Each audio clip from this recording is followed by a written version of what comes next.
माननीय प्रधानमंत्री शेख हसीना।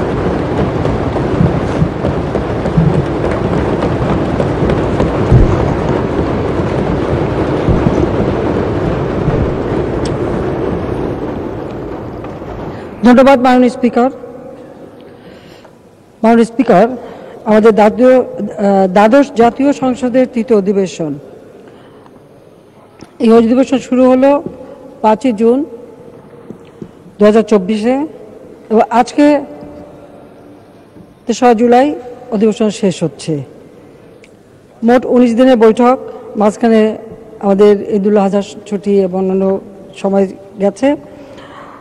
মাননীয় অর্থমন্ত্রী বাজেট পেশ করেন 6 জুন 2024 এবং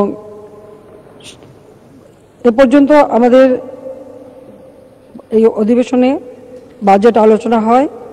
সেখানে 236 জন সংসদ সদস্য আলোচনা অংশগ্রহণ করেছেন। 40 ঘন্টা 47 মিনিট আলোচনা হয়েছে। অধিবেশনে 9টি বিল ছিল। স্থায়ী কমিটি বিল সম্পর্কিত রিপোর্ট উপস্থাপিত হয়েছে 3টি। আমরা কমিটিতে বিল পরীক্ষাধীন রয়েছে 2টি, আর বিল পাশ হয়েছে 3টি। আর এছাড়া আমরা বাজেট পাশ করেছি 30 জুন এবং আমাদের অর্থ বিল সম্পূরক বাজেট এবং আমাদের নির্দিষ্টকরণ বিল আমরা পাশ করে নতুনভাবে আবার নতুন অর্থ বছরের যাত্রা শুরু।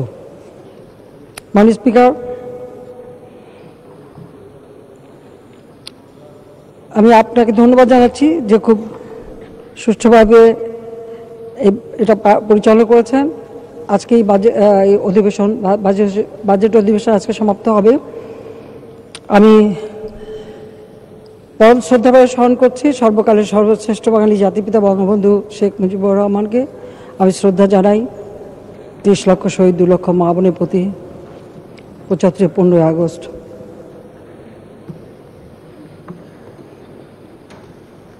বাংলাদেশের রাষ্ট্রপতি জাতিপিতা বঙ্গবন্ধু শেখ মুজিবুর রহমান, যিনি আমাদের স্বাধীনতা দিয়ে গেছেন, তাকে নির্মমভাবে হত্যা করা হয়েছিল। একই সাথে আমার মা, আমার 3 ভাই, আত্মীয় পরিবার পরিজন, সেই সাথে সাথে রাষ্ট্রপতির মিলিটারি সেক্রেটারি এবং কর্মরত পুলিশ অফিসার সহ যারা শাহাদাত বরণ করেছেন, আমি তাদের আত্মার মাগফিরাত কামনা করি।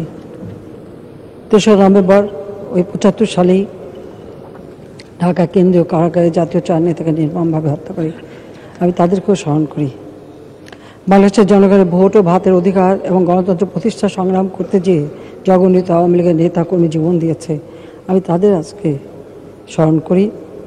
আমাদের এই পার্লামেন্টে অনেক সদস্যকে আমরা এর আগে হারিয়েছি, আমি তাদেরকেও শ্রদ্ধা জানাই। মাননীয় স্পিকার,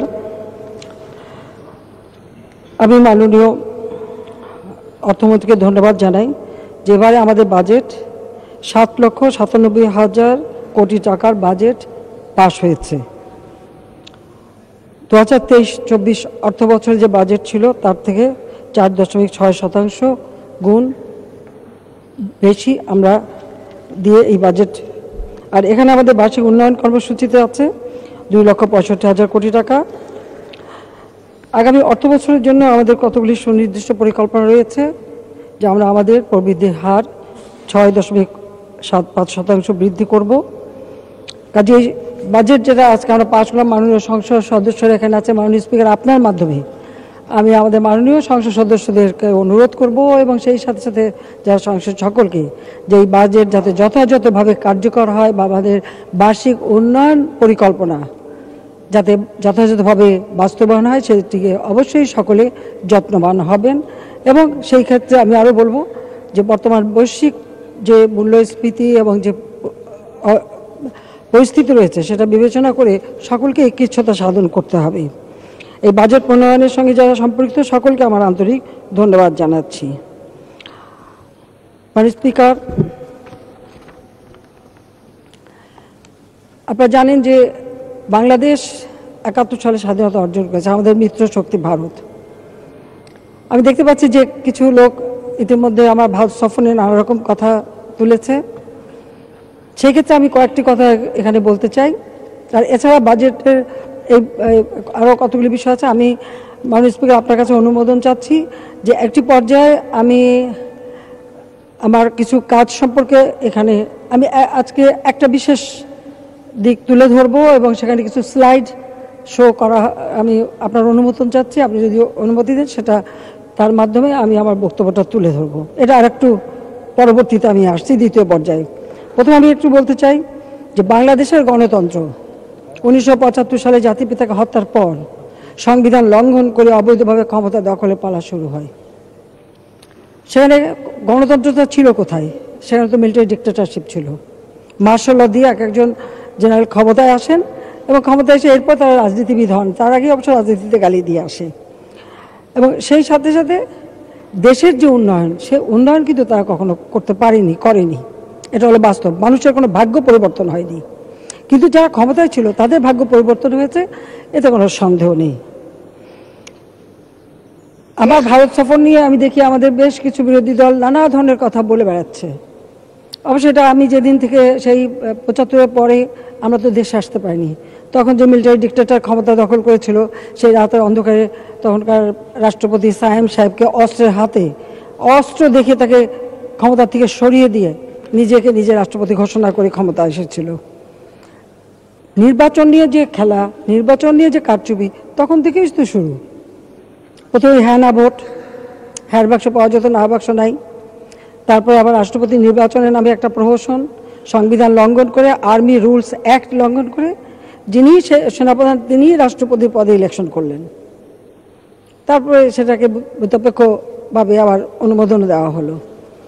এরপর আবার রাজনৈতিক দল করা এবং আওয়ামী লীগের অগণিত নেতা কর্মী, সেই সময় তাদেরকে গ্রেপ্তার করা, তাদের উপর অত্যাচার করা, তাদের নির্যাতন করা হয়েছে। এবার বারবার কিন্তু আমরা নির্যাতনের শিকার হয়েছি।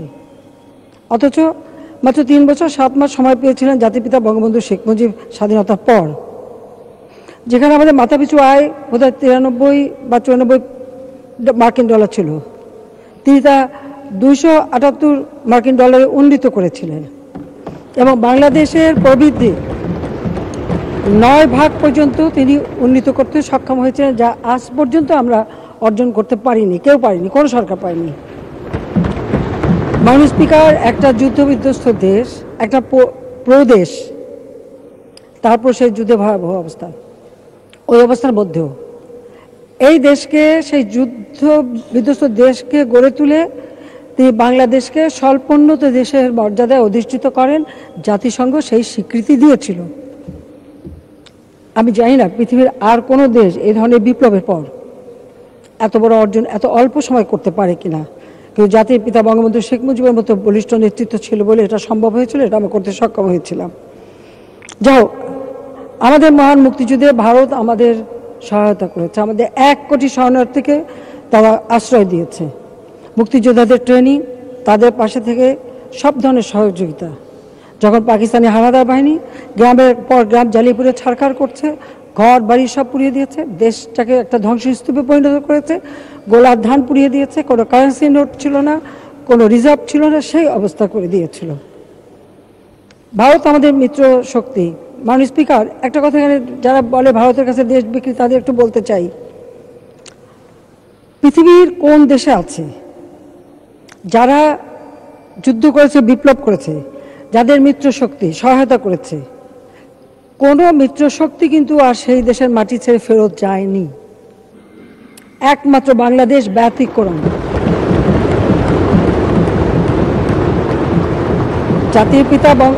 জাতিপিতা বঙ্গবন্ধু শেখ মুজিবুর রহমানের মতো বলিষ্ঠ নেতৃত্ব ছিল এবং ওদিকে ইন্দিরা গান্ধী, তিনিও স্বাধীন চেতা ছিলেন বলেই যে মুহূর্তে জাতিপিতা বলেছেন যে সৈন্য, ভারতীয় সৈন্য ফেরত নিতে হবে, সেই মুহূর্তে তারপরেই কিন্তু সেই ভারতীয় সৈন্য ফেরত চলে যায়। এই দৃষ্টান্ত কিন্তু পৃথিবীর আর কোনো দেশ দেখাতে পারবে না। জাপানকে সহযোগিতা করেছিল আমেরিকা, এখনও সেখানে আমেরিকান ঘাঁটি।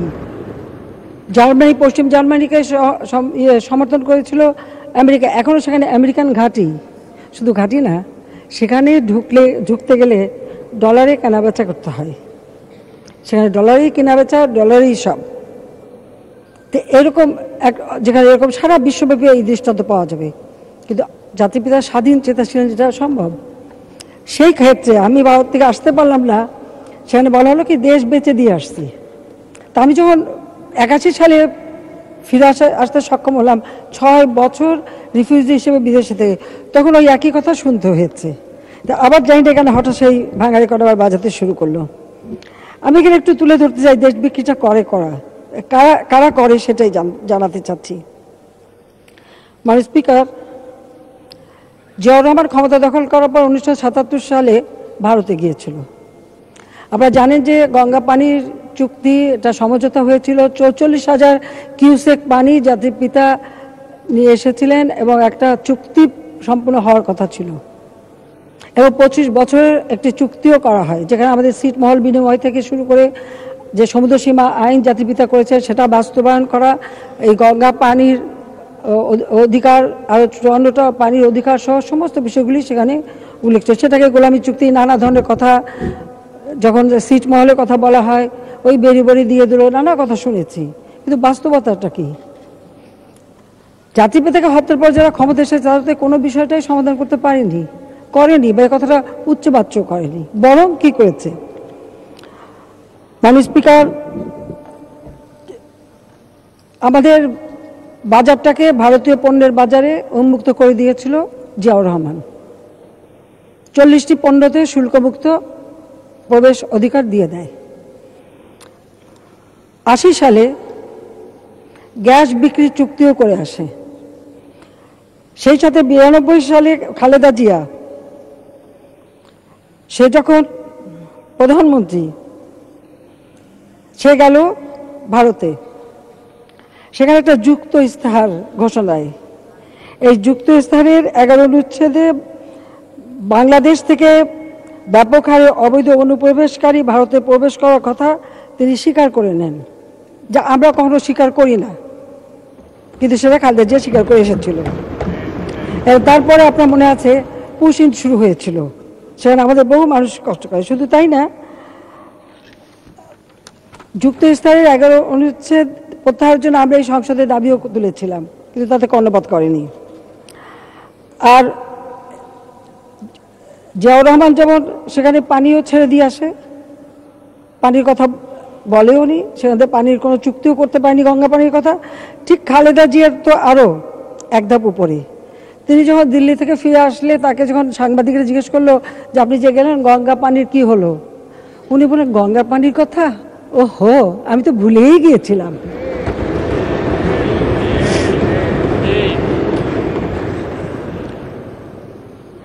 আর সেই সাথে মাননীয় স্পিকার, আমি বলবো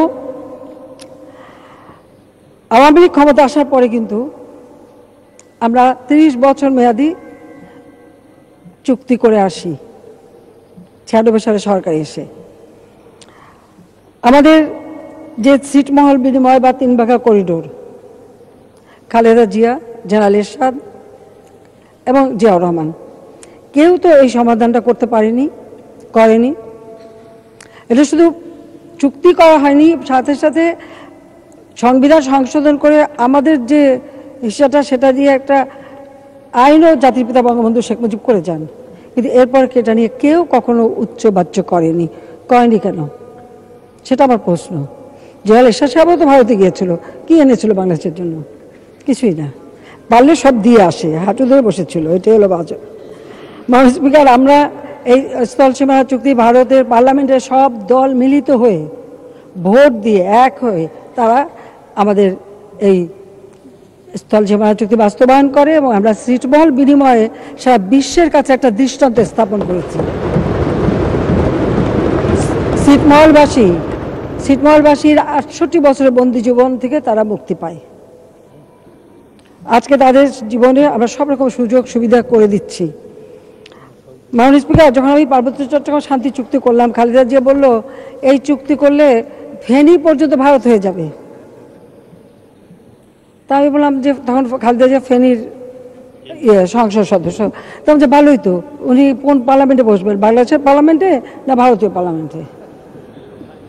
সেটারও বাধা দিয়েছে। এমনকি এই একটা মাত্র চুক্তি সারা বিশ্বে আপনি দেখবেন, যেখানে শুধু আমি শান্তি চুক্তি করিনি, 1800 অস্ত্রধারী তারা আমার কাছে তাদের অস্ত্র সারেন্ডার করেছিল একদম প্রকাশ্যে খাগড়াছড়ি স্টেডিয়ামে। বলেন পৃথিবীতে অনেক দেশে তো এই ধরনের শান্তি চুক্তি হয়েছে, কোথায় কে কখন অস্ত্র সমর্পণ করেছে? কিন্তু তারা করেছিল। আমি সোজা তাদের কাছে যেয়ে তাদের সাথে কথা বলেছি।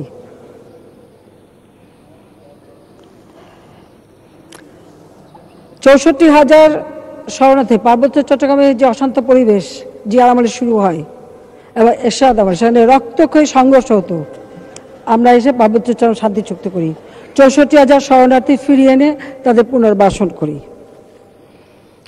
আমরা এখন একটা পদক্ষেপ নিয়েছি মাননীয় স্পিকার, আজকের পৃথিবীটা হচ্ছে গ্লোবাল ভিলেজ, একে অপরের উপরে নির্ভরশীল।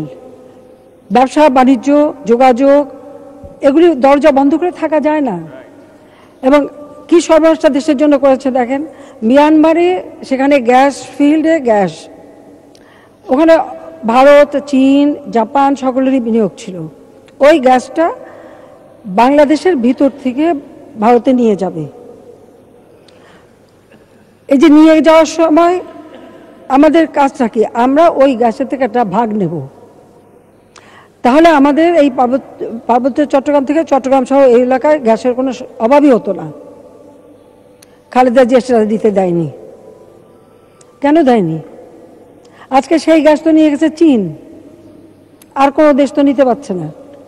অথচ আমরা সেখান থেকে পেতাম। আমি সরকার আসার পর চেষ্টা করেছিলাম মিয়ানমারের সাথে কথা বলে একটু গ্যাস আনতে পারি কিনা, কিন্তু এটা সম্ভব না, ওটা তো তারা অলরেডি দিয়ে দিয়েছে। তথ্য প্রযুক্তির যুগ বাংলাদেশ, আজকে পৃথিবী। যখন আমাদের এই অঞ্চলে সাবমেরিন কেবল আসে, বাংলাদেশ বিনা পয়সায় যুক্ত হতে পারত, সেই অফার পেয়েছিল, খালেদা জিয়া করতে দেয়নি। কেন? সব তথ্য নাকি ফাঁস হয়ে যাবে। আমি বেশি কিছু বলতে চাইনি, এই তো হলো অবস্থা। আজকে আমরা নেপাল ভুটান ভারত বাংলাদেশ, আমরা 4টি দেশ মিলে আমরা প্রতিটি দেশের সাথে যোগাযোগ ব্যবস্থা, সেখানে ট্রানজিটের ব্যবস্থা। আজকে নেপাল থেকে এখন আমরা জলবিদ্যুৎ কেনা শুরু করতে যাচ্ছি, সেখানে সেই গ্রিড লাইন করা, আমরা সেই চুক্তিও করেছি, সেটা আমরা কার্যকর করছি। এবং 1965 সালে পাকিস্তান ভারতের যে যুদ্ধ হয়, সেই যুদ্ধের পর যে সমস্ত রেলপথ নৌপথ যোগাযোগ বন্ধ ছিল, আমরা সেগুলি উন্মুক্ত করে দিচ্ছি। আসলে যে ভারত রেল নিয়ে যাবে। মাননীয় স্পিকার, ভুটান থেকে একটি রাস্তা যাচ্ছে মিয়ানমার হয়ে থাইল্যান্ড পর্যন্ত, অথচ সেই রাস্তাটা যাচ্ছে বাংলাদেশকে বাইপাস করে। বাংলাদেশ বিশ্বব্যাপী যে রোডটা হচ্ছে তার থেকে বিচ্ছিন্ন। কেন আমরা বিচ্ছিন্ন থাকবো?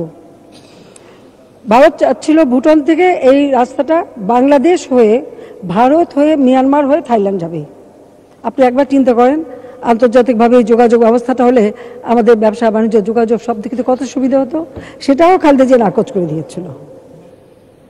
এই হলো অবস্থা, মানে আমরা একেবারে চারিদিকে বন্ধ হয়ে থাকবো, এটা হলো। আমরা আসার পর খুব চেষ্টা করেছিলাম, কারণ টেকনোলজি বেরিয়ে গেছে, পাহাড় টাহাড় কেটে ভিতর থেকে সব রাস্তা নিয়ে যায়। কিন্তু অনেকবার আমি প্রথমবার সরকার এসে অনেকবার চেষ্টা করেছি, কিন্তু আর আমরা এর সঙ্গে যুক্ত হতে পারলাম না।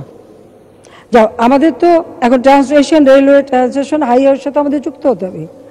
আজকে ভারতকে আমরা ট্রানজিট দিলাম কেন, তার নিয়ে আপত্তি। ট্রানজিট তো অলরেডি দেওয়া আছেই। এখন ইসা থেকে ত্রিপুরা থেকে বাস চলে আসে ঢাকা, ঢাকা হয়ে কলকাতা পর্যন্ত যাচ্ছে। কি ক্ষতিটা কি হচ্ছে? বরং আমরা রাস্তার ভাড়া পাচ্ছি, সুবিধা পাচ্ছে আমাদের দেশের মানুষ, আমরা কিছু অর্থ উপার্জন করছি। আমরা আসামের নুমালীগড় থেকে পাইপ লাইনে তেল নিয়ে আসছি, পার্বতীপুর ডিপোতে সেই তেল আসছে। আমরা এখন এটাকে নাটোর পর্যন্ত নিয়ে আসবো। কি ক্ষতিটা কি হয়েছে? বরং আমরা এই তেলটা সস্তায় কিনতে পারছি। আমার দেশের জন্য, আমার ওই অঞ্চলের মানুষের আজকে তাদের চাহিদা আমরা পূরণ করতে পারি। উত্তরবঙ্গে কোনো ইন্ডাস্ট্রি হয়নি, এখন ইন্ডাস্ট্রিয়ালাইজেশনের জন্য আমরা যেতে পারি এবং বিদ্যুৎ উৎপাদন করার সেই কেন্দ্র আমরা নির্মাণ করেছি। আমরা নিজেদের দরজা তো বন্ধ করে রাখতে পারি না, এটাই তো কথা। আমরা সারা বিশ্বের সঙ্গে একটা যোগাযোগ করছি। আমরা নেপাল ভুটানের সঙ্গে ট্রানজিট পেয়েছি ভারতের। এটা তো কোনো একটা দেশ না, এটা একটা আঞ্চলিক ট্রানজিট সুবিধা এবং যোগাযোগের সুবিধা করার জন্য করা হয়েছে। এই কথাগুলো আমি মনে করি এত বেশি কথা হচ্ছে যেগুলো আমাদের বলা উচিত, সেই জন্য আমি এটা বললাম। মাননীয় স্পিকার, আর গণতন্ত্রের কথা তো আমি বললাম যে এতদিন পর্যন্ত গণতন্ত্র তো ক্যান্টনমেন্টে বন্দী ছিল, রাত্রে হতো কারফিউ। আওয়ামী লীগ সরকার গঠন করার পরই জনগণের গণতান্ত্রিক অধিকার জনগণের হাতে ফিরে এসেছে। জনগণ আমাদের ভোট দিচ্ছে, আমরা জয়ী হচ্ছি। অত্যাচার নির্যাতনের কথা শুনি, যে অত্যাচার নির্যাতনের শিকার আমাদের আওয়ামী লীগের নেতাকর্মী। আমাদের কোন নেতা এখানে বাকি আছে জিয়ার আমলে, এরশাদের আমলে, খালেদা জিয়ার আমলে অত্যাচারিত না হয়েছে? অপারেশন ক্লিন হার্টের নামে মানুষ হত্যা করা, এই র্যাব দিয়ে আমাদের নেতাকর্মী হত্যা করা। ঢাকা সিটি কর্পোরেশন নির্বাচন হয়েছিল, সেই নির্বাচনে গুলি করে আমাদের 9 জন নেতাকর্মীকে হত্যা করেছিল। সেই মাগুরা মার্কা ইলেকশন নামে কি প্রহসন? খালেদা জিয়ার কথা যারা যে বলে, সে তো যেমন এরশাদ সাহেব 88 সালে ভোটারবিহীন ইলেকশন করে আবার নিজেকে রাষ্ট্রপতি ঘোষণা দিল, 90 সালে বিদায়। খালেদা জিয়া 15 ফেব্রুয়ারি 1996 সালে ভোটারবিহীন নির্বাচন করেছে, জনগণ মেনে নেয়নি, 30 মার্চ বিদায়। 2006 সালে 1,23,00,000 ভুয়া ভোটার নিয়ে নির্বাচন করতে গেল, জনগণ তাকে বিদায় দিয়ে দিল। হ্যাঁ, তারপরে এখানে এমার্জেন্সি ঘোষণা হয়েছে, সেই নির্বাচন বাতিল হয়েছে, ভাগ্যিস বাতিল হয়েছে। কারণ 2001 থেকে 2006 দেশে কি ছিল? 63টা জেলায় বোমা হয় একই সাথে, 500 জায়গায় বোমা, গ্রেনেড, গুলি, সেখানে নানা ধরনের সন্ত্রাসী কার্যকলাপ। এই বাংলাদেশ তো সন্ত্রাসীর অভয়ারণ্যে পরিণত হয়েছিল। আর গ্রেনেড হামলা থেকে তো বেঁচে গেছে, আল্লাহ বাঁচিয়ে দিয়েছেন, কিন্তু আইভি রহমান সহ অনেককে আমরা হারিয়েছি। কাজে এইভাবে আমাদের বহু নেতাকর্মী, হাজার হাজার নেতাকর্মী, সেনাবাহিনীর অফিসার, সৈনিক, বিমান বাহিনী, তাদেরকে তো জীবন দিতে হয়েছে, বারবার কু হয়েছে। এরকম একটা অস্বাস্থ্যকর পরিবেশ, এবং এদের হাতে নির্যাতিত আমাদের বহু নেতাকর্মীর গায়ে এখন দাগ আছে। সেই অবস্থা থেকে আমরা সবাইকে তো আজকে জনসভা করছে, বক্তৃতা দিচ্ছে, আমরা রেডিও টেলিভিশন উন্মুক্ত করে দিয়েছি, প্রাইভেট সেক্টর ইচ্ছা মতো টক শো করছে। কই, আমরা তো কারো মুখ চিপে ধরছি, গলা চিপে ধরছি না। যে যা খুশি বলতে পারে বলুক, আমরা রাষ্ট্র চালাচ্ছি, জনগণের কল্যাণে কাজ করছি, আমরা সেটা করে যাচ্ছি। এই যে এখানে মতি আপা আছে, তার উপরও তো হামলা করেছে, সাহারা আপা তার উপর হামলা করেছে। এরকম তো বহু কিছু আমাদের হচ্ছে, যে জঙ্গিবাদ, জেএমবি, হরকাতুল জিয়াদ, বাংলা ভাই ইত্যাদি সৃষ্টি করে সারা দেশটাকে একটা সন্ত্রাসের অভয়ারণ্যে পরিণত করেছিল। সেখান থেকে তো আমরা অন্তত দেশকে ফিরিয়ে আনতে পেরেছি। এরপর আবার শুরু হলো অগ্নিসন্ত্রাস, মানুষ পুড়িয়ে মারা। এই বিএনপির গণতন্ত্র আর মানবাধিকার কথা শুনলে এটি জিজ্ঞেস করি যে, আমি জানি না যারা মানবাধিকার সংস্থা তারা কি অন্ধ না কানা না কি, আমি জানি না। যেভাবে অগ্নিসন্ত্রাস করে বাসের মধ্যে জ্যান্ত পুড়িয়ে মানুষ মারা, প্রায় 3,800 মানুষকে হত্যা করেছে, গাড়ি পুড়িয়েছে, লঞ্চ পুড়িয়েছে, বাস পুড়িয়েছে, কি না করেছে। সেই 2013, 2014, 2015, বেশি দিন যাওয়া লাগবে, 2023 সালে অক্টোবর, 28 অক্টোবর পুলিশ হত্যা থেকে শুরু করে কি না হত্যা করেছে, আগুন দিয়ে বিদ্যুৎ কেন্দ্র থেকে শুরু করে সব পুড়িয়েছে। সেই অবস্থা থেকে অন্তত একটু বলতে পারি যে 2009 ওই ধরনের সন্ত্রাসী জঙ্গিবাদী সব কিছু মোকাবেলা করেও বাংলাদেশটাকে কিন্তু আমরা অর্থনৈতিকভাবে এগিয়ে নিয়ে যাচ্ছি। এই জন্য যে দেশের মানুষের ভাগ্যটা পরিবর্তন করবার জন্য আমরা কাজ করে যাচ্ছি। আমাদের লক্ষ্যটা একটাই, তো বাংলাদেশের মানুষের ভাগ্য পরিবর্তন করা, বাংলাদেশের মানুষকে ক্ষুধা দারিদ্র্য থেকে মুক্তি দেওয়া। আমরা এমডিজি সফলভাবে পালন করেছি, এখন আমাদের এসডিজি আমরা বাস্তবায়ন করতে যাচ্ছি। এসডিজি বাস্তবায়ন করতে গেলে একটা মানুষের, একটা পরিবারের আহার, বাসস্থান, চিকিৎসা, শিক্ষা সব ধরনের ব্যবস্থা করতে হয়। আমরা সেই ব্যবস্থা করেছি। ইতিমধ্যে আমরা অনেকগুলি কাজ করেছি, সামাজিক নিরাপত্তা 115টা। তার মধ্যে একটা বড় কাজ আমরা অনেকগুলি কাজের মধ্যে আজকে একটা বিষয় একটু বিস্তারিত বলতে চাই এবং দেখাতে চাই। কারণ আমি ঠিক করেছি একটা বিষয় নিয়ে অন্তত পার্লামেন্টে যখন বলবো আমরা এটা তুলে ধরবো, যেন এটা দেশবাসী বিস্তারিতভাবে জানে। আশ্রয়ণ প্রকল্প 97 সালে যখন সরকারে আসি তখন ঘূর্ণিঝড় হয়েছিল, কারণ 91 সালের সেই ভয়াবহ ঘূর্ণিঝড়ের কথা মনে আছে। তখন রিলিফটা আমরা আগে যাই, আওয়ামী লীগ আগে যায়, তখন বিএনপি নেতারাও যায়নি। আর 97 সালে যখন ঘূর্ণিঝড় হলো, আমি ছুটে গিয়েছিলাম সেন্ট মার্টিন দ্বীপে, সেখানে দেখেছি, এবং সমস্ত জায়গাগুলো আমরা দেখি। মাননীয় স্পিকার, আমরা তখনই সিদ্ধান্ত নিই যে এদেশের মানুষের আমরা ঘর বাড়ি দেব।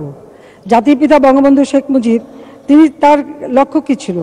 তিনি তো সবসময় একটা কথাই বলেছেন যে বাংলাদেশের মানুষের ভাগ্য পরিবর্তন করাটাই তার লক্ষ্য। বাংলাদেশের মানুষ যেন উন্নত জীবন পায়, সেটাই তিনি করতে চেয়েছেন।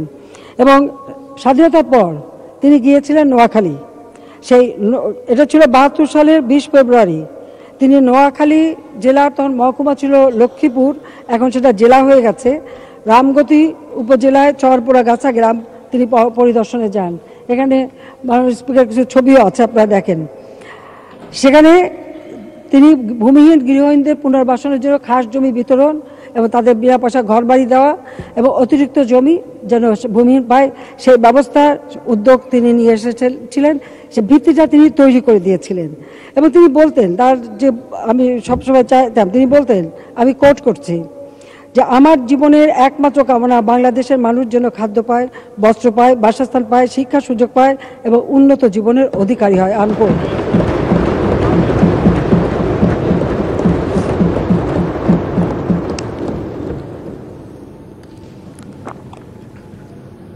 মাননীয় স্পিকার,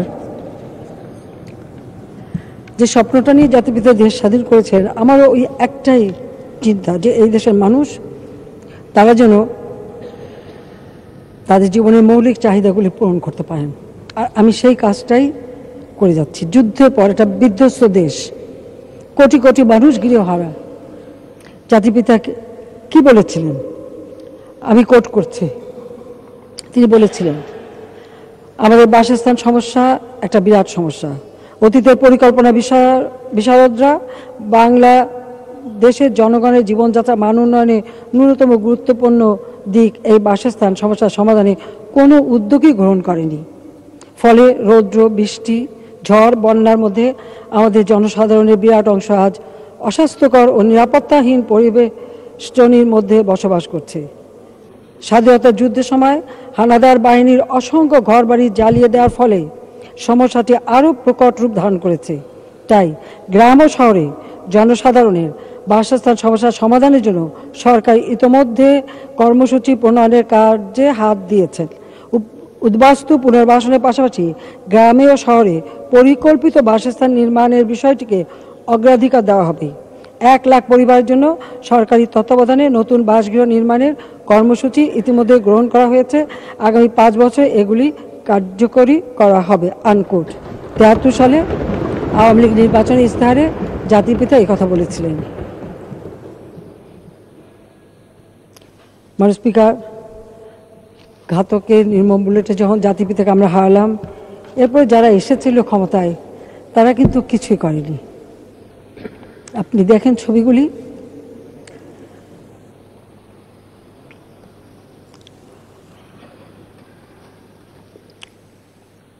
আমরা যারা এখানে স্বজনহারা, আমাদের এখানে অনেকেই কিন্তু আছে, সব পরিবারের সদস্যরা অনেকেই এখানে উপস্থিত। আমার প্রশ্ন, আমি গিয়েছিলাম কুড়িগ্রাম চিলমারিতে বাসন্তীকে দেখতে, যে বাসন্তীর জাল পড়া ছবি নিয়ে দুর্ভিক্ষের কথা বলে আমার বাবাকে হেয় করতে চেয়েছিল। সেই বাসন্তীরা আমার বাবার রক্ত নেওয়ার পর তারা ভালো আছে কিনা দেখতে, দেখলাম বাসন্তীর মা পড়ে আছে একটা কুড়ি ঘরে, মাছি বন বন করছে, আর বাসন্তী মানসিক ভারসাম্যহীন একটি মেয়ে বসে আছে মাটিতে। আমি খালি জিজ্ঞেস করলাম, আমার বাবা মা ভাইয়ের রক্ত নিয়েও বাসন্তীতে ভাগ্যের পরিবর্তন হলো না কেন? তার মা এখনো এই ভাঙা একটা ঘরের মধ্যে কেন? বাসন্তী কেন এই অবস্থা পড়ে আছে? সে উত্তর দেবার কেউ ছিল না, উত্তর পাইনি। আমি জানি উত্তর পাবো না, কিন্তু আমি চেষ্টা করেছি। 96 সালে সরকার আসার পর থেকে ঠিক বাবার যে স্বপ্ন, জাতিপিতা বাংলাদেশের মানুষকে নিয়ে যে ভাগ্য পরিবর্তনের পদক্ষেপ, আমরা সেই পদক্ষেপই হাতে নিই। সেই 97 সালে ঘূর্ণিঝড়ে প্রথম যখন আমি যাই, সেখানে সেন্ট মার্টিন দ্বীপে কোনো খাস জমি নাই। 70টা পরিবার সেই ঝড়ে ক্ষতিগ্রস্ত, তাদের কোনো বাসস্থান নেই। তা আমি সিদ্ধান্ত নিয়ে বাসস্থান তৈরি করে দেব। আমার আওয়ামী লীগের নেতা, এই যে তার ছবি ওখানে আছে, তিনি আমাকে বললেন যে মা আমি জমি দেব, তুমি ঘর করে দেবো, আমি জমি দেবো। আমি নৌবাহিনীকে দায়িত্ব দিলাম, কারণ ওখানে ঘর বানাবার মতো অবস্থা ছিল না। আমাদের নৌবাহিনী তারা কক্সবাজারে ঘরগুলি তৈরি করে জাহাজে করে নিয়ে সেই আমরা ব্যারাক করে দিয়েছিলাম, অল্প জায়গায় বেশি লোক দেওয়া, সে ব্যারাক হাউস নির্মাণ করে তাদেরকে আমরা পুনর্বাসন করি। এবং এরপর সারা বাংলাদেশেই আমি এই কাজ শুরু করি, যে সমগ্র বাংলাদেশে ভূমিহীন গৃহহীন মানুষের তাদের তালিকা করা, তার জন্য একটা ফান্ড তৈরি করা এবং আশ্রয়ণ প্রকল্প নাম নিয়ে একটা প্রকল্প গ্রহণ করি। সেখানে এই প্রকল্পে ব্যারাক হাউস নির্মাণ, যেটা সেনাবাহিনী এই আশ্রয়ণ প্রকল্পের ঘরগুলি নির্মাণ করে দেওয়া শুরু করে। সেইভাবেই আমরা বিনা পয়সায় এই ভূমিহীনদের মাঝে আমরা ঘর দেওয়া শুরু করেছি। বিনামূল্যে তাদের শুধু ঘর না, ঘর, তাদের জন্য তাদের কিছু ঋণের ব্যবস্থা, ট্রেনিংয়ের ব্যবস্থা, সব রকম ব্যবস্থাই আমরা করেছি। এবং এই প্রকল্পটা প্রধানমন্ত্রী দপ্তর থেকে সরাসরি এটা মানে পর্যবেক্ষণ করা হতো, দেখা হতো। এবং আজ পর্যন্ত, এখন পর্যন্ত আমরা এই 97 সাল থেকে এই পর্যন্ত এই যে আশ্রয়ণ প্রকল্পের ঘরগুলি আমরা করে দিচ্ছি, তাতে প্রায় 8,67,977টি ভূমিহীন পরিবারকে আমরা পুনর্বাসন করতে সক্ষম হয়েছি। এবং সেটা আমাদের সম্ভব হয়েছে এই প্রকল্প নেওয়ার ফলে। মাননীয় স্পিকার, এখন বাংলাদেশে 58টি জেলা, 464টি উপজেলা, সেখানে কোনো ভূমিহীন গৃহহীন না, তারা গৃহহীন ভূমিহীন মুক্ত হয়েছে। আমরা শুধু ওই তালিকাই নিয়ে না, তালিকা নেবার পরেও আমি আমাদের কৃষক লীগের এক কর্মীকে নিয়োগ করেছিলাম, যে এরপরেও সে ঘুরে ঘুরে, আমি এক একটা জেলা দিয়ে দিতাম যে এই জায়গা ঘুরে দেখাসো আর কেউ বাকি আছে কিনা, তালিকা এনে দিত, আবার তাদের জন্য ঘর করে দিচ্ছে এবং সেটা এখনও আছে। এইভাবেই আমরা করে যাচ্ছি। মাননীয় স্পিকার, আমরা সেই 1997 সালে যেটা শুরু করেছিলাম, তখন আমরা 1,59,848টি পরিবারকে পুনর্বাসন করেছি এবং তাদেরকে সব রকম তাদের সঞ্চয় ব্যবস্থা, তাদের কোঅপারেটিভ করে তাদের জীবন জীবিকার ব্যবস্থা, সেই ব্যবস্থাও আমরা করে দিয়েছি। এরপরে আসলে আমরা 2001-এ আসতে পারিনি, কারণ এখানেও একটু বলে রাখতে চাই কেন আসতে পারলাম না এই কারণে, আমাদের গ্যাস আমেরিকান কোম্পানি উত্তোলন করছে, সেই গ্যাস তারা বিক্রি করতে চাইলে ভারতের কাছে। আমি সেটা আপত্তি করেছিলাম। নির্বাচনের আগে এটা নিয়ে অনেক কিছু হয়, যা হোক খালেদা জিয়া গ্যাস বিক্রি করতে রাজি হয়ে যায় এবং সেইভাবে মুচলেকা দেয়। আমরা ভোট বেশি পেয়েছিলাম কিন্তু সিট আর পেলাম না, সরকার গঠন করতে পারলাম না, কারণ আমি গ্যাস বিক্রি করতে চাইনি। তো বিক্রিটা করে কে দেশকে? করে গেছে তো খালেদা জিয়া, করেছে এরশাদ সাহেব, করেছে জিয়াউর রহমান, এরাই করে গেছে, আওয়ামী লীগ করে না। যাও মাননীয় স্পিকার, আমরা আমাদের 2020 সালে জাতির পিতার জন্মশতবার্ষিকী যখন আমরা উদযাপন করি কোভিডের সময়, তখন আমাদের সিদ্ধান্ত হলো যে যেটা জাতিপিতা আকাঙ্ক্ষা ছিল, এই দেশে একটি মানুষও গৃহহীন ভূমিহীন থাকবে না। সেই সিদ্ধান্ত নিয়ে আমরা কাজ শুরু করলাম। জন্মশতবার্ষিকী এবং সুবর্ণ জয়ন্তী উদযাপন করার সময় আমরা এটা আরও বেশি কাজে মনোনিবেশ করলাম। আমরা চাইলাম এবং বলতে পারি যে এই মুজিববর্ষ এই হিসেবেই আমরা ইতিমধ্যেই মানে 2020 সালে আমরা এটা ঘোষণা দিয়ে এখন আমাদের দেশে শুধুমাত্র মুজিববর্ষ উপলক্ষে আমরা 2,66,085টি পরিবারের কাছে, এবং প্রত্যেকটা বাড়ি কিন্তু স্বামী স্ত্রীর যৌথ নামে হয়। স্বামী স্ত্রীর যৌথ নামে, সেখানে যদি কোনো দ্বন্দ্ব দেখা যায় তো দ্বন্দ্ব দেখা দিলে সেটা স্ত্রী পাবে, স্বামী না।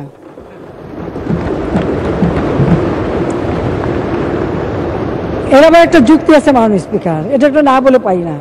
আমি একটা ঘর দিলাম, যার কোনো ঘর ছিল না, বাড়ি ছিল না, রাস্তায় পড়ে থাকতো, এখন নতুন ঘর পেয়ে যদি আবার নতুন বউ নিয়ে আসে তখন কি হবে? কাজে নারী জাতির সুরক্ষা দেওয়া এটা তো আমার দায়িত্ব, আমার কর্তব্য।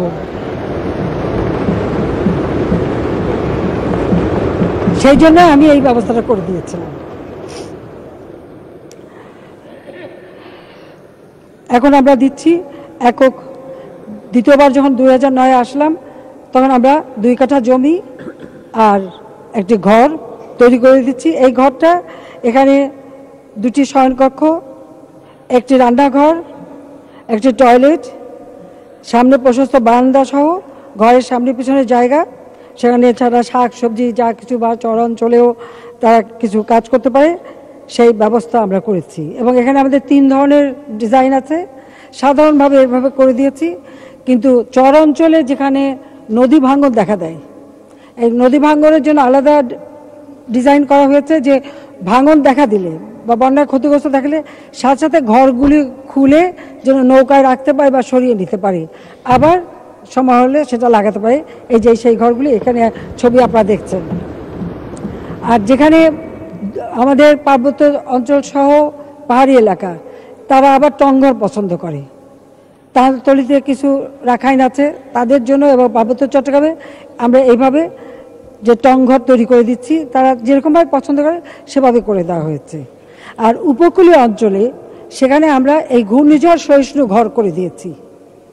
সেই মানে আমাদের উপকূলীয় অঞ্চল বলতে তো আমরা বরগুনা, পটুয়াখালী থেকে শুরু করে বরিশাল থেকে শুরু করে একেবারে সাতক্ষীরা ওই পর্যন্ত ওই বেল্টে যেখানে ঝড় জলোচ্ছ্বাস হয় সেখানে এই ঘূর্ণিঝড় সহিষ্ণু ঘর আমরা তৈরি করেছি। ঘরগুলি সেমি পাকা ঘর, সেখানে অন্তত মানুষ যাতে ভালোভাবে বাঁচতে পারে সেইভাবে আলাদা ডিজাইন আমরা করে দিয়েছি। মাননীয় স্পিকার, এই ঘরগুলি তৈরি করার ক্ষেত্রে সকলের সহযোগিতা আমরা পেয়েছি, এবং এখানে আমি বলতে চাই যে আমাদের তখন কোভিড কাল, তারপরেও আমাদের যে প্রশাসনে যারা ছিলেন মাঠ পর্যায়ে, এখানে আমাদের প্রধানমন্ত্রীর কার্যালয় থেকে সেখানে সবসময় যোগাযোগ রাখা হতো। আমরা সারা দেশে ভূমিহীন গৃহহীনদের তালিকা সংগ্রহ করি এবং সহকারী কমিশন আমরা প্রণয়ন করি। আর এই সকল ছিন্নমূল মানুষকে জমির মালিকানা সহ গৃহ করে দেওয়ার লক্ষ্যে সারা দেশে 6,945 একর খাস জমি উদ্ধার করা হয়েছে, যার বাজার মূল্য 3,883 কোটি টাকার বেশি। এবং উপকারভোগীদের পুনর্বাসনের জন্য সারা দেশে প্রায় 25,600 একর জমি ইতিমধ্যে ব্যবহার করা হয়েছে। কোনো কোনো জায়গায় যেহেতু জমি পাওয়া যায় না, কিন্তু জমি কিনে দিতে হবে, তখন আমরা প্রধানমন্ত্রী কার্যালয়ে একটা আলাদা ফান্ড তৈরি করি, এবং সেই ফান্ডে প্রথম এই ফান্ডটা তৈরি করেছি আমরা বঙ্গবন্ধু মেমোরিয়াল ট্রাস্ট থেকে 5 কোটি টাকা দিয়ে আমি আর রেহানা আমরা সিদ্ধান্ত নিই এবং 5 কোটি টাকা দিয়ে এই ফান্ডটা আমরা করি। এবং এরপরে আমি ধন্যবাদ জানাই আমাদের দেশের যারা বিত্তশালী মানুষ অনেকে এগিয়ে আছেন এবং এই ফান্ডে তারা অর্থ দেন, প্রায় 349 কোটি টাকা দান করে। এবং এই টাকা দিয়ে আমরা যেখানে খাস জমি পাওয়া যাবে না সেখানে জমি কিনে আমরা তাদের ঘর বাড়ি তৈরি করে দিচ্ছি। মাননীয় স্পিকার, 1991 সালে একটা ঘূর্ণিঝড় হয়েছিল। সেই সময় অনেকগুলি মানুষ উদ্বাস্তু হয়ে যায়। তারা কক্সবাজার ঠিক এয়ারপোর্টে নামলে যে বস্তিটা, বিশাল বস্তি, সেইখানে তারা স্থান করে নিয়েছিল। তাদের কোনো জীবন জীবিকার কিছু ছিল না। তারা আসলে এই জলবায়ু পরিবর্তনের ফলে উদ্বাস্তু হয়েই ছিল।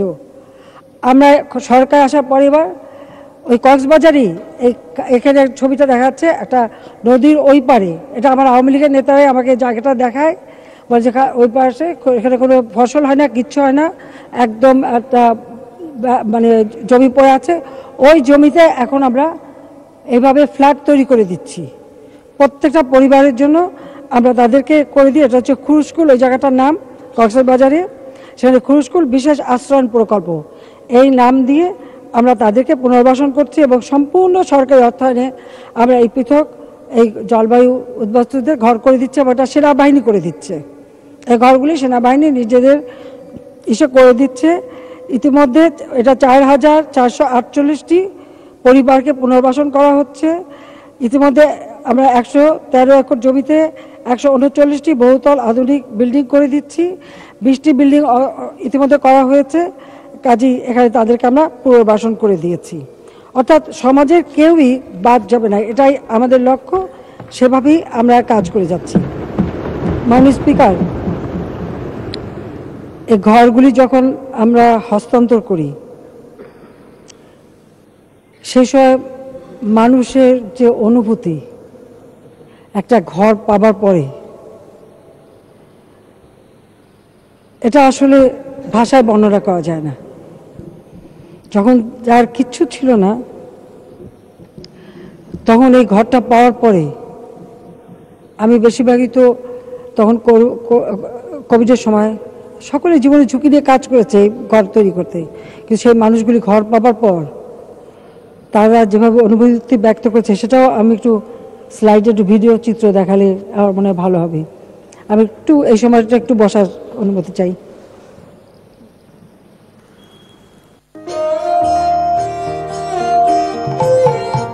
আমাদেরকে কত মানুষের অবহেলা করছে। আমরা খাল পাড়ে থাকি, রাস্তার পাড়ে থাকি, আমাদের কোনো সমাজ ছিল না, আমরা কোনো সমাজ বজায় চলতে পারি না। আপনি আমাদেরকে 2 ডিসিম জায়গা দিয়েছেন, 2 রুম পাকা ঘর করে দিয়েছেন, পাশে একটা বাথরুম করে দিয়েছেন, পানির ব্যবস্থা করে দিয়েছেন। মাননীয় প্রধানমন্ত্রী, আপনার কাছে আমরা লাখ লাখ শুকর। বিগত 20-22 বছর ধরে ওর কাছে হাত পেতে খেয়েছি মাননীয় প্রধানমন্ত্রী। কেউ আমাদেরকে ঘর ভাড়া দিতে চায়নি মাননীয় প্রধানমন্ত্রী। আমরা এখন নিজের ঘরে বসে ঈদ করতে পারবো, এর চেয়ে খুশি আর কিছু হয় না মাননীয় প্রধানমন্ত্রী। যেটা আমার বাবা মা করতে পারেনি সেটা আপনি করে দেখিয়েছেন। আমরা 22টা হিজড়ের জায়গায় ঘর পেয়েছি, এজন্য আপনাকে আমাকেও সকলের পরিবার থেকে ধন্যবাদ। আমার বাবা ভ্যান চালায়, 7 জন সদস্য নিয়ে আমার পরিবার। আমাদের কোনো থাকার জায়গা ছিল না। একটি মন্দিরের ছোট্ট একটি ঘরে এক কোণে আমরা পরিবারের সবাই মিলে বসবাস করতাম। আমার বাবা ভ্যান চালিয়ে যে টাকা ইনকাম করতো তা দিয়ে আমাদের সংসার চলতো না। তখন আমি ভাবতাম, আমি যদি আজ ছেলে হতাম তাহলে আমার বাবার পাশাপাশি আমিও কাজ করতাম। মাননীয় প্রধানমন্ত্রী, তাই আমি লেখাপড়ার পাশাপাশি আজ টিউশনি করি, আর এই টিউশনি দিয়ে আমার যা উপার্জন হয় তা দিয়ে আমাদের সংসার মোটামুটি ভাবে চলে যায়। আমি যদি কোনো চাকরির জন্য আবেদন করি, সেখানে তো আমার স্থানীয় ঠিকানা দরকার, কিন্তু আমার তো কোনো স্থায়ী ঠিকানা নেই। তাহলে আমার কি কখনোই স্থায়ী একটা ঠিকানা হবে না? আজ আর আমি সেটা ভাবি না, কারণ আপনি আমাকে সুন্দর একটা স্থায়ী ঠিকানা উপহার দিয়েছেন। আমি সেটা পেয়ে অনেক খুশি। আমি হঠাৎ করে অন্ধ হয়ে গেছি, আমি আপনাকে দেখতে পারতেছি না, তবুও আজ আমি খুবই খুশি। মাননীয় প্রধানমন্ত্রী আমার বাবা বাড়ি ঘর বিক্রি করে আমাকে চিকিৎসা করেছে। চোখের চিকিৎসা করতে গিয়ে আমার 2টি পার বাটি নষ্ট হয়ে যায়। মাননীয় প্রধানমন্ত্রী, আমার বাবা আমাকে আর চিকিৎসা করতে পারেনি। পরের বাড়িতে খুব কষ্ট করে কয়েক বছর বসবাস করতাম। আমি কখনো ভাবিনি যে আমার ঘর বাড়ি হবে। আপনি আমাকে একটা স্বপ্নের বাড়ি ঘর উপহার দিয়েছেন। আপনার দয়া ছাড়া এত সুন্দর পাকা ঘর, জমি, টিউবওয়েল, কারেন্ট কেউ আমাদের মতো অসহায়দেরকে উপহার দিত না। আমার বাচ্চা বলে এটা আমাদের বাড়ি, আমার মায়ের বাড়ি। 71-এ আমার মিলিটারিতে ঘর ভরাই দিয়েছে মা। আমার মা কোনো দখল পায় নাই, ভিক্ষা করে তারপরে একটু গরু রয়েছে মা, সে ঘরটুকু বন্যায় চলে গেছে। এখন আপনি যে ঘর দিয়েছেন মা, 15 জন লোক আমার ঘরে, আমি সেই ঘরে বসবাস করি মা। ঠেয়াই যেন স্বপ্ন দেখতে আছি। ও মা, স্বপ্ন না, এখন দেই বাস্তবে মা। মা কি করবো আপনারে দিশা করতে পারি না মা। আমার ছোট একটা মেয়ে আছে, বয়স 12 বছর। সে মেয়েটা আমাকে মাঝে মাঝে প্রশ্ন করে যে বাবা, কোনো ঈদে কি বাড়ি যেতে পারবো না? আমি তখন ওই মেয়েটাকে বলি যে মা, যদি আল্লাহ কোনোদিন আমার দিকে চোখ তুলে তাকায় তাহলে সেদিনকে হয়তো আমার ভাগ্যে পঞ্চগড় যাওয়া সম্ভব হবে। আজ আমি ঘর পেয়েছি, পাকা ঘর। আমার মতো ভূমিহীন আজকে 37 বছর পর আমার ছেলে মেয়ে সন্তানকে যখন আমি এই কুরবানির ঈদে আমার ছোট্ট মেয়েটাকে নিয়ে গাড়িতে উঠি, আমার মেয়েটা গলায় ঝরে বলে যে বাবা, আজকে আমরা কোথায় যাইতেছি? আমার মেয়েটাকে আমি প্রশ্ন করি যে মা, মনে হয় আল্লাহ আমাকে স্বয়ং চোখ দিয়ে দেখেছে আজকে আমি দেশের বাইরে কুরবানি ঈদ করবো। মাননীয় প্রধানমন্ত্রী আমাকে ঘর দিয়েছে মা। এক মায়ে জন্ম দিও, আরেক মায়ে দিল ঘর। এই ঘর পেয়েছি যে এই আনন্দে আমার মাকে আমি পা ছুঁয়ে সালাম করবো যে মা, বাংলাদেশে যেন আমার মতো কোনো ভূমি না থাকে।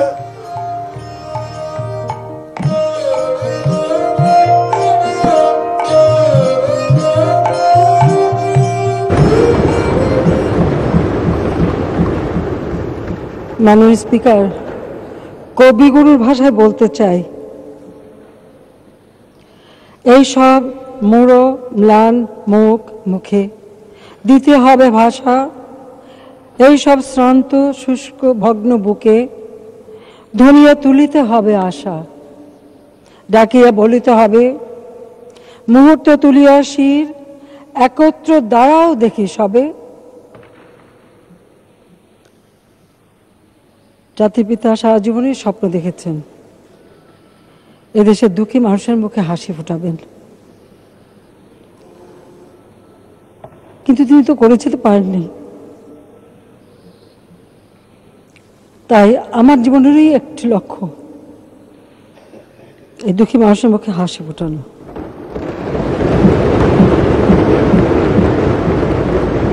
আমি চাই আমার দেশের প্রতিটি মানুষ মানুষের মতো বাস করুক, উন্নত জীবন পাক। আশ্রয় প্রকল্পের মাধ্যমে আমরা যে ঘর দিচ্ছি, এতে মানুষের কতগুলি জীবন মান নিশ্চিত হচ্ছে, যেমন তাদের উপার্জন ক্ষমতা বৃদ্ধি পাচ্ছে, সম্মানজনক জীবিকা ও সামাজিক মর্যাদা প্রতিষ্ঠা হচ্ছে, জমিসহ ঘরের মালিকানা নারীর ক্ষমতায়ন, আত্মবিশ্বাস ও আত্মমর্যাদাবোধ অর্জন, দক্ষতা উন্নয়ন, পরিবেশ সুরক্ষা এবং গ্রামীণ শহরের সুযোগ সুবিধা নিশ্চিত করা।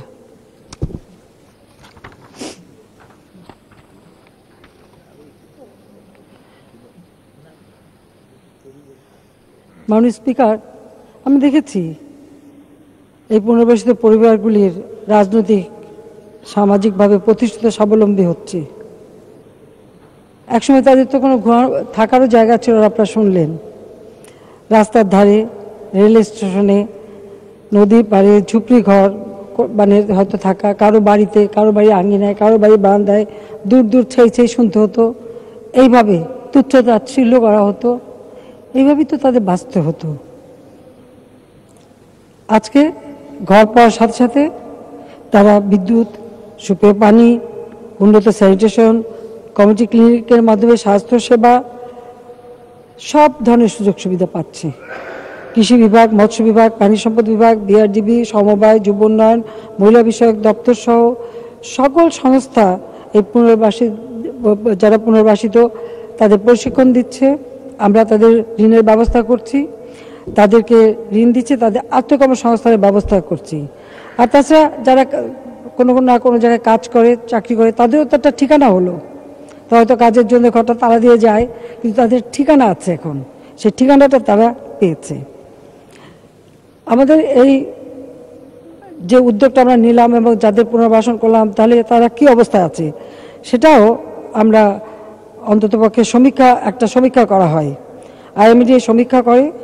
সেখানে দেখা যায় যে পুনর্বাসিত যারা, তাদের পুষ্টিকর খাবার গ্রহণ, খাদ্য বাবদ ব্যয়, শিক্ষা, স্বাস্থ্য ও সামাজিক অবস্থানে উল্লেখযোগ্য উন্নতি সাধন হয়েছে।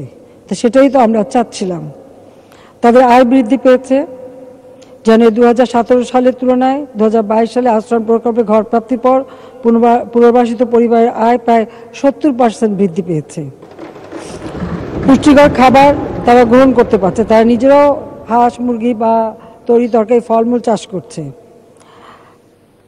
শিক্ষা এবং স্বাস্থ্য সেবা তারা পাচ্ছে, তাদের শিক্ষার ব্যবস্থা করা হচ্ছে। সামাজিক মর্যাদা তাদের বৃদ্ধি পেয়েছে, তাদের ভিতরে একটা নিরাপত্তা বোধ এসেছে। সমস্ত মেয়ে নিয়ে এখানে সেখানে ঘুরে বেড়াতে হতো, কি হবে কিচ্ছু জানতো না, ছেলেপেলেরা রাস্তায় ঘুরে বেড়াতো। এখন তাদের একটা জায়গা হয়েছে, সামাজিক মর্যাদা, জীবনযাত্রার মান উন্নতি হয়েছে। এভাবে একটা মানুষ কিন্তু শুধু জীবন জীবিকা না, এরই মধ্যে অনেকে তাদের ঘর পাওয়ার পর আমাকেই বলেছে, আমাকে দেখিয়েছে, বলে আপা আমি একটা সেকেন্ড হ্যান্ড ফ্রিজ কিনে ফেলেছি। তাদের একটা টেলিভিশনও কারো কারো হয়ে গেছে ইতিমধ্যে। তারা তো কখনো এটা স্বপ্ন ভাবে নাই। তো এইভাবেই তাদের জীবন মান আজকে উন্নত হচ্ছে। আমরা জাতিসংঘ ঘোষিত এসডিজি বাস্তবায়নের কথা বলি। আজকে এই আশ্রম প্রকল্পের মাধ্যমে আমরা এসডিজির অনেকগুলি দিক কিন্তু সুনির্দিষ্টভাবে বাস্তবায়ন করে যাচ্ছি। এখানে শিক্ষা, স্বাস্থ্য, নিরাপত্তা, ক্ষমতায়ন, নারী অধিকার সব কিছু কিন্তু নিশ্চিত হচ্ছে। কারণ জাতিসংঘ ঘোষিত যে সহস্রাব্দ উন্নয়নের যে লক্ষ্যমাত্রা, সেটা কিন্তু এতেই বাস্তবায়ন হচ্ছে। আজকে আমরা যদি দেখি, একটা আশ্রয়ের মাধ্যমে একটা লোক তাদের জাতিসংঘের যে সুনির্দিষ্ট ছিল এসডিজি 1, সেখানে 1 নম্বরে আছে দারিদ্র্য বিলোপ। তো এখানে সর্বোচ্চ সব ধরনের দারিদ্র্যের কিন্তু অবসান হচ্ছে এই আশ্রমে যারা স্থান পেয়েছে। তাছাড়া এখানে স্বামী স্ত্রীর যৌথ নাম, নারী ক্ষমতায়নও সুনিশ্চিত করা হয়েছে, আত্মকর্মসংস্থার ব্যবস্থা হয়েছে। সেই সাথে আমাদের জলবায়ু অভিঘাতে যারা ক্ষতিগ্রস্ত তাদেরকেও আমরা এই আশ্রয়ের মধ্যে ফ্ল্যাট দিয়ে দিয়েছি। তারাও একটা তাদের জীবন জীবিকা এবং দারিদ্র্যের হাত থেকে তারা মুক্তি পাওয়ার একটা সুযোগ পেয়েছে। এসডিজির লক্ষ্যমাত্রা 2, ক্ষুধা মুক্তি, ক্ষুধা অবসান, খাদ্য নিরাপত্তা, উন্নত পুষ্টিমান অর্জন ও টেকসই কৃষির প্রসার। এখানেও কিন্তু প্রত্যেকেই কিন্তু কিছু চাষবাস করতে পারছে, কিছু কাজ করতে পারছে, কিছু জীবন জীবিকার কাজ করে যাচ্ছে। তার ফলে তারা আজকে তাদের ক্ষুধা মুক্তি হচ্ছে, এখন আর না খেয়ে ঘুমাতে হয় না, এমন নিজেও কিছু উৎপাদন করতে পারে, সেই সুযোগটাও সৃষ্টি করে দেওয়া হচ্ছে। এসডিজি 3, সেটা সুস্বাস্থ্য কল্যাণ, সকল বয়সী সকল মানুষের জন্য সুস্বাস্থ্য কল্যাণ নিশ্চিতকরণ।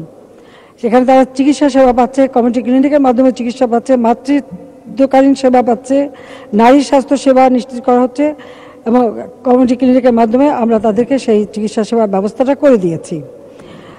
এসডিজি লক্ষ্যমাত্রা 5, যেখানে জেন্ডার সমতা অর্জন এবং সকল নারী ও মেয়েদের ক্ষমতায়ন।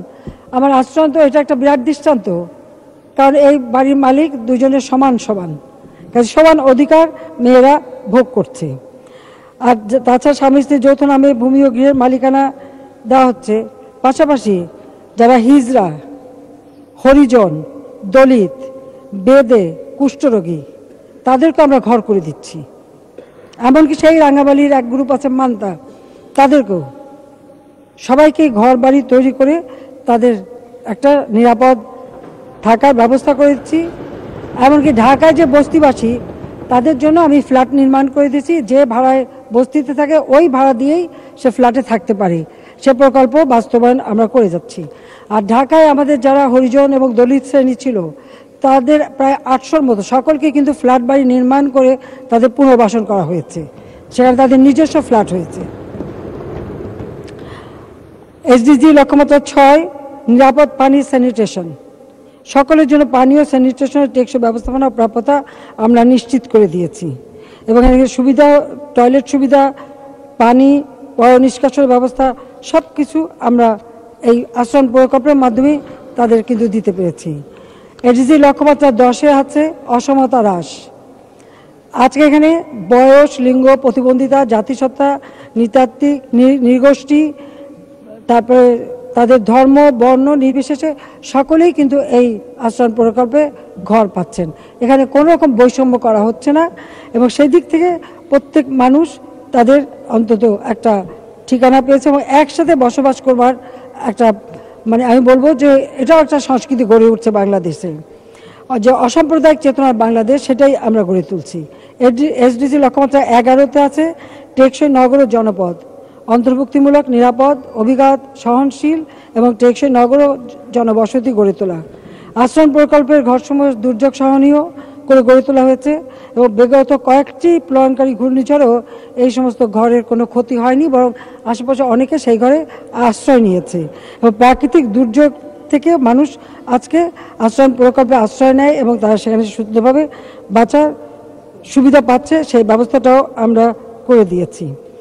মাননীয় স্পিকার, সবচেয়ে বড় কথা হলো যে এটা নির্মাণ কাজে এখানে সকলের যে আন্তরিকতা সেটা সত্যি মানে চিন্তা করে কল্পনা করা যায় না। কারণ এমনকি আমাদের অনেক মাননীয় সংসদ সদস্য, স্থানীয় নির্বাচিত প্রতিনিধি এবং তাছাড়া সমাজের সকল স্তরের মানুষ তারাও কিন্তু এখানে সহযোগিতা করেছে, তারাও পাশে ছিল এবং সেখানে এই যে সাধারণ মানুষের সাথে একটা সম্পৃক্ততা তাদের গড়ে উঠেছে, সেটাও আমরা দেখেছি। আমরা এখানে আরেকটি কথা বলবো যে এই প্রকল্পের নির্মাণ সামগ্রী, মাটি ভরাট, গৃহ নির্মাণ ইত্যাদি সব কাজ এটা কিন্তু ঠিকাদারের মাধ্যমে করা হয়নি।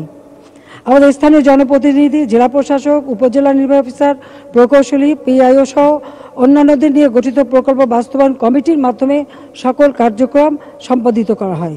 ফলে স্থানীয়ভাবেই বরাদ্দকৃত অর্থ নির্মাণ সামগ্রী বিক্রেতা থেকে শুরু করে মিস্ত্রি, দিনমজুর, সংশ্লিষ্টদের কাছে সরাসরি পৌঁছে যায়। ফলে স্থানীয়ভাবে অর্থের সরবরাহ বৃদ্ধি পেয়েছে। কোভিড-19-এর সময় বিশেষ করে অন্তত মানুষ সেখানে কিছু কর্মসংস্থানের ব্যবস্থা হয়েছে, অর্থ সরবরাহ হয়েছে এবং এই করোনাকালে যে প্রান্তিক জনগণের যে সমস্যা, সেই সমস্যা কিন্তু দূর হয়েছিল আমাদের আশ্রয়ণ প্রকল্প নির্মাণের এই অবস্থান নির্মাণের কাজ সম্পৃক্ত হওয়ার ফলে। কাজে নতুন কোনো একটা মানে সাধারণত একটা কিছু নির্মাণ করতে গেলে যে খরচ, এই খরচটা ছিলই না। এমনকি অনেক ইটের ভাটার মালিক তারা বলেছে আমার লাভের দরকার নাই, দরিদ্র মাসের জন্য ঘর, শুধু আমার ওই ইটটা বানানোর যে খরচ সেটা পেলেই আমি দিয়ে দেবো। অনেক ভ্যাগনারা জিনিস নিয়ে এসেছে বলে আমার টাকা লাগবে না, আমি নিজেই করে দিচ্ছি। অনেকে নিজেই মানে তার শ্রমটা দিয়েছে। এইভাবে কিন্তু মানুষের সহযোগিতা এবং সকল মানুষকে একসাথে সংশ্লিষ্ট করেই কিন্তু এই ঘরগুলি নির্মাণ করা হয়েছে আমাদের। এবং যখন এই দলিলগুলি হাতে দিয়ে এখানে কিন্তু আমাদের সকল প্রতিনিধিরা সেখানে দিয়েছে। আমাদের অনেক নেতারা পরিদর্শনও করেছে। আমি আশা করি আমার এই বক্তব্যের পরে আবারও সবাই আশ্রয়ণ প্রকল্পে যেয়ে তাদের খোঁজখবর নেবেন। মাঠ প্রশাসন থেকে বিভাগীয় কমিশনার, জেলা প্রশাসকগণ, বিভাগীয় জেলা পর্যায়ের কর্মকর্তাও নিবিড়ভাবে প্রকল্পটি মনিটরিং করেছে। অত অল্প সময় অল্প টাকায় এই ঘরগুলি আমরা দিয়েছি এবং এত টেকসই। এবং প্রধানমন্ত্রী কার্যালয় সবসময় মনিটর করছে, তত্ত্বাবধানে ছিল প্রকল্পটি। এটা বাস্তবায়ন, মনিটরিং তথা সামরিক কার্যক্রম পরিচালিত হয় প্রধানমন্ত্রী কার্যালয় থেকে। এবং এখানে আমাদের মুখ্য সচিব, প্রধানমন্ত্রী কার্যালয়ের সচিব প্রকল্পটি প্রত্যক্ষ তত্ত্বাবধান করে থাকেন। প্রধানমন্ত্রী কার্যালয়ের মহাপরিচালক, পরিচালকগণ সারা দেশে জেলাসমূহে মনিটরিংয়ের দায়িত্ব পালন করেন। তারা নিজেরা এলাকায় এলাকায় চলে যান এবং দেখে আসেন কী অবস্থায়, কোথায় কোনো সমস্যা আছে কি না। এবং এইভাবে প্রত্যেকে কাজ করে যান। দুর্যোগ ব্যবস্থাপনা ও ত্রাণ মন্ত্রণালয়, ভূমি মন্ত্রণালয়, পরিকল্পনা বিভাগ, এআইএমডির প্রতিনিধি সমন্বয়ে যৌথ পরিবীক্ষণ দলও প্রকল্প তদারকি করেন। জেলা পর্যায়ে গঠিত কমিটিসমূহ উপজেলা পর্যায়ের কার্যক্রম প্রতিনিয়ত তদারকি করে এবং নিয়মিত পাক্ষিক ও মাসিক অগ্রগতি প্রতিবেদন প্রেরণ সহ প্রয়োজনীয় ব্যবস্থা গ্রহণ করে। আশ্রয়ণ প্রকল্পের কর্মকর্তাগণ সারা দেশে বাস্তবায়নাধীন প্রকল্পের কার্যক্রম পরিদর্শন করে থাকেন এবং পরিদর্শন প্রতিবেদনের আলোকে প্রকল্পের কার্যক্রম যথাযথভাবে বাস্তবায়ন ত্বরান্বিতকরণের ব্যবস্থাও গ্রহণ করে। এবং এই যে আমাদের একদম যারা কর্মকর্তা ছিল অল্প বয়সী, জীবনে প্রথম কাজ করতে যেয়ে তাদের যে অনুভূতি, সে অনুভূতিটাও দেখার মতো। কাজে আমরা আজকে এটা আন্তর্জাতিকভাবেও স্বীকৃতি পেয়েছে এবং জাতিসংঘ ৭৭তম সাধারণ অধিবেশনে সাইড লাইনে অনেক রাষ্ট্র সরকার প্রধানের সামনে আমরা আশ্রয়ণ প্রকল্পটি নিয়ে একটি সেমিনার করেছি। সেখানে সকলেই এই প্রকল্পটির ভূয়সী প্রশংসা করেছে এবং বিভিন্ন আন্তর্জাতিক পত্রপত্রিকায় এই প্রকল্পটিকে অনুসরণযোগ্য হিসেবে অভিহিত করে ফিচার প্রতিবেদন প্রকাশিত হয়েছে। এখন এটি অন্তর্ভুক্তিমূলক উন্নয়নের একটি মডেল হিসেবে বিশ্বব্যাপী স্বীকৃতি পেয়েছে। প্রধানমন্ত্রীর আমরা আমাদের ভবিষ্যতের জন্য যারা আমরা পরিকল্পনা নিয়েছি, প্রধানমন্ত্রীর কার্যালয় কর্তৃক আশ্রয়ণ প্রকল্পের অফিস হতে একটি পূর্ণাঙ্গ ডাটাবেস সমৃদ্ধ সফটওয়্যার প্রস্তুত করা হয়েছে। এই সফটওয়্যারে এ পর্যন্ত উপকারভোগী সকলের নাম, ঠিকানা, পেশা, ছবি সব কিছু সংরক্ষিত থাকবে। ডাটাবেস ব্যবহার করে পুনর্বাসিত পরিবারসমূহ কর্মক্ষম আত্মনির্ভরশীল হিসেবে গড়ে তোলার সকল কার্যক্রম চলমান থাকবে। এটা সফটওয়্যার ও কুইক উইন এর গ্রাফিক্যাল প্রেজেন্টেশন এখানে দেখানো হচ্ছে। আশ্রয়ণ প্রকল্পে আমরা যেটা প্রথম 97 সালে শুরু করেছিলাম, অনেকগুলি জরাজীর্ণ হয়ে গেছে। কিছু কিছু জায়গা আমি সেখানে লোক পাঠিয়ে ছবি তুলে নিয়ে এসেছি, সেগুলিকে আমরা আবার প্রতিস্থাপন করে দিচ্ছি। সেখানে সেমি পাকা ঘর আমরা তৈরি করে দেওয়া শুরু করেছি এবং উপকারভোগীদের পুনর্বাসনে সক্ষম সদস্যকে প্রয়োজনীয় প্রশিক্ষণ প্রদান করে তাদের দক্ষতা বৃদ্ধি করা হচ্ছে। প্রশিক্ষণের পর চাহিদা অনুসারে পেশাভিত্তিক খাতে বিভিন্ন সংস্থান নিয়মিত কাজের অংশ হিসেবে ঋণ প্রদান করে উপকারভোগীদের আত্মনির্ভরশীল করে গড়ে তোলা হবে। প্রশিক্ষণ ও ঋণ প্রদানের ক্ষেত্রে প্রকল্পের সম্পাদিত কাজের সাথে অন্যান্য দপ্তর সংস্থা মাঠ পর্যায়ে নিয়মিত কাজের অধিকতর সমন্বয় করে অন্তর্ভুক্তিমূলক কার্যক্রম গ্রহণ করা হবে এবং আশ্রয়নের উপকারভোগীদের নিবিড় প্রশিক্ষণ মাধ্যমে কর্মসংস্থান নিশ্চিত করতে আমি আমার কার্যালয়কে ইতিমধ্যেই নির্দেশ দিয়েছি, যাতে এই উপকারভোগী ডাটাবেস থেকে তথ্য নিয়ে পেশাভিত্তিক প্রশিক্ষণ এটা সুনির্দিষ্ট করার জন্য ওই কুইক উইন নামে একটি পাইলট প্রকল্প গ্রহণ করা হয়েছে, যেটা সারা দেশে আমরা বাস্তবায়ন করব, সেদিকে আমরা ব্যবস্থা নিচ্ছি। আমাদের দেশে নদী ভাঙনের কবলে মানুষ পড়ে, কাজে এই প্রাকৃতিক দুর্যোগ নদী ভাঙন এতে যারাই ভূমিহীন হয়ে যাবে তাদেরকে আমরা এই আশ্রয়নের মাধ্যমে আশ্রয় দেব, তাদের জীবন জীবিকার ব্যবস্থা করে দেব এবং এটা চলমান থাকবে, সেটাই আমরা চাই। কারণ জাতির পিতা বঙ্গবন্ধু শেখ মুজিব দুঃখী মানুষের মুখে হাসি ফুটাতে চেয়েছিলেন। যখন এই আশ্রয়ণ প্রকল্প মানুষের হাতে তুলে দেওয়া হয়, তাদের সেই চোখের পানি আর মুখের হাসি, শুধু আমার মনে হয় যদি আমার বাবা দেখে যেতে পারতেন। এই গরিব মানুষগুলি, তাদের তো একটা জীবন জীবিকার ব্যবস্থা আমরা করতে পেরেছি। মাননীয় স্পিকার, আমার তো হারাবার কিছু নেই, পাওয়ারও কিছু নেই। আমার একটাই লক্ষ্য, এই বাংলাদেশের প্রতিটি মানুষ তাদের অন্ন বস্ত্র বাসস্থান চিকিৎসা শিক্ষার ব্যবস্থা করে এই দেশকে আরো উন্নত করে দেওয়া, সেটাই আমি করতে চাই।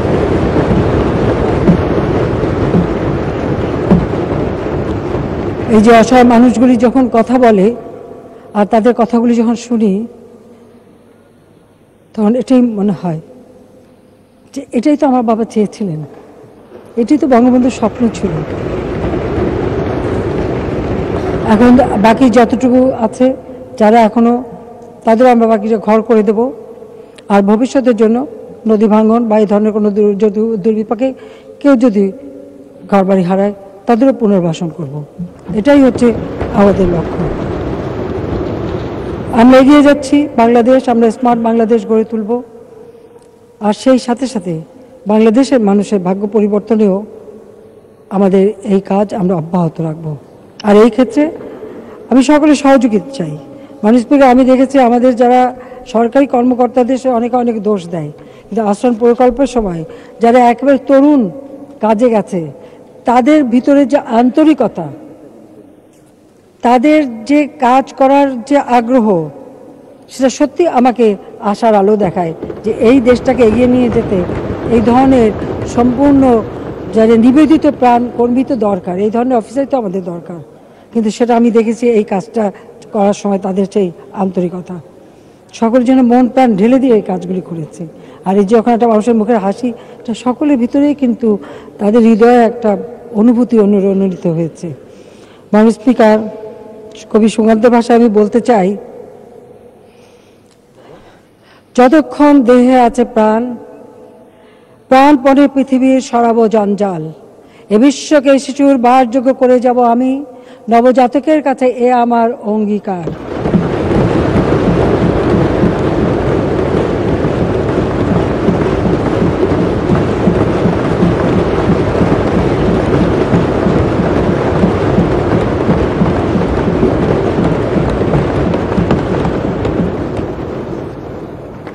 মাননীয় স্পিকার, আমাদের বাজেট সেশন শেষ হচ্ছে আজকে। কাজে এই সেশনটা পরিচালনায় যারা দিনরাত পরিশ্রম করেছেন আমাদের এটা একটা রেওয়াজ যে সচিবালয়ের সকল কর্মচারী, সাংবাদিক কর্মচারীবৃন্দ, অধিবেশনকালীন দৈনিক ভিত্তিক বার্তাবাহকগণ, বিটিভি ও বাংলাদেশ বেতারের সংসদে কর্মরত কর্মকর্তা কর্মচারীবৃন্দ, গণপূর্ত বিভাগ সহ সংশ্লিষ্ট যারাই আমাদের এই এবং আমাদের সংসদ সচিবালয়ের যারা কর্মকর্তাগণ দিনরাত অক্লান্ত পরিশ্রম করেছেন এবং যে বেশ কয়েকটি রিপোর্ট উপস্থাপন হয়েছে। কাজে যারা এটা আমাদের যেহেতু অর্থ বিল পাসও হয়েছে, সে নতুন বাজেট আমরা দিলাম, নতুনভাবে যাত্রা শুরু করব।